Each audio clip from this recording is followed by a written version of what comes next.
জীবনে প্রথমবারের মতো নিজের ইনকামের টাকায় কিছু নিত্য প্রয়োজনীয় জিনিস আর কিছু খাবার দাবার কিনে ফেললাম। এখন নিশ্চয়ই তোমরা ভাবছো যে আমি কোন ইনকামের কথা বলছি, আমি কি ফেসবুকের ইনকামের কথা বলছি নাকি আমি কোনো চাকরি টাকরি পেয়ে গেলাম। তো অবশ্যই আমি ভিডিওর লাস্টে সব কিছু ক্লিয়ার করবো, তোমরা ভিডিওটা শুরু থেকে শেষ পর্যন্ত দেখবে।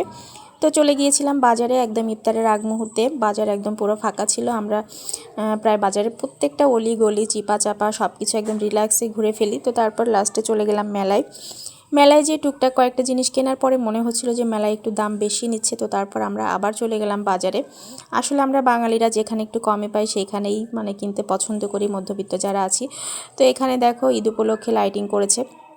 তো তারপর কেনাকাটা শেষে চলে গেলাম চটপটির দোকানে। এখান থেকে চটপটির পার্সেল করে নিলাম। এরপরে কিছু শাহি জিলাপি নিয়ে নিলাম, আমার বরের ভীষণ পছন্দের। তো তারপর কেনাকাটা শেষে চলে আসলাম বাড়িতে। এবার বলি আমি কোন ইনকামের কথা বলছিলাম। আসলে এটা আমার কোনো ইনকাম না, এটা হচ্ছে আমার ছেলের স্কুলের যাওয়া আসা বাবদ যে টাকাটা আমি প্রতি মাসে পাই সেই টাকাটাই বেঁচে গিয়েছিল। এই মাসে তো আসলে স্কুল বন্ধ হয়ে গিয়েছে আর ওর বাবা এই মাসে ম্যাক্সিমাম আমাদের নিয়ে গিয়েছে। তো যার কারণে কিছু টাকা আমার ব্যাগের চিপায় গড়াগড়ি খাচ্ছিল। তো আমি ভাবছিলাম যে টাকাগুলো কী করা যায়, কীভাবে খরচ করা যায়। তো ভাবলাম যে চলে যাই বাজারে একমাত্র সমস্যার সমাধান। তো তারপর বাজারে গিয়ে টাকাগুলো শ্রাদ্ধ করে চলে আসলাম। তো ধন্যবাদ সবাইকে। ভিডিওটা কেমন লাগলো